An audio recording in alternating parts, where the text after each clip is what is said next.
Here's some tips and guidance on how to think about inflammation as it relates to exercise and getting in shape. The word inflammation is generally viewed as a negative term. This is not always the case.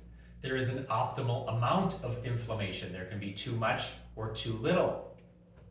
A study in the scientific literature that can demonstrate this, there's been multiple, that show that if you give inflammation reducing drugs, such as an ibuprofen, for example, to 20-year-olds while they're exercising, versus if you give those inflammation reducing drugs to 80-year-olds, there's dramatically different results.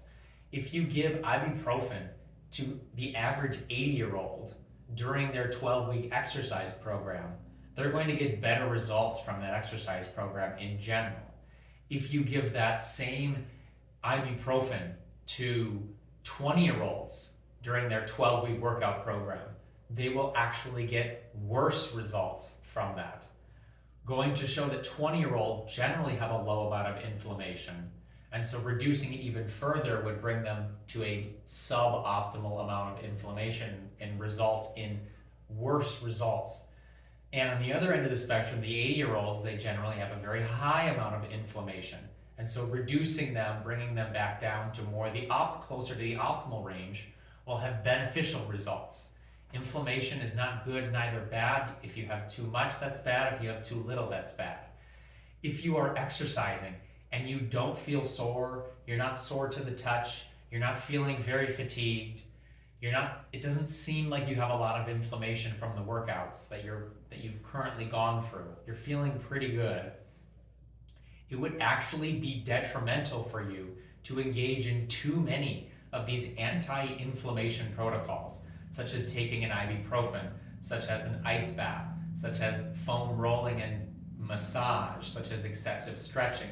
These things can make you feel better and can reduce inflammation, but too much of them, if you don't have a lot of inflammation, can actually be detrimental to your success. On the other end of the spectrum, if you are working out very hard and really pushing the limits, and you feel very fatigued, very sore, your muscles are so sore that they're actually painful to the touch, then these are all signs and symptoms that you have a very high or excessive amount of inflammation.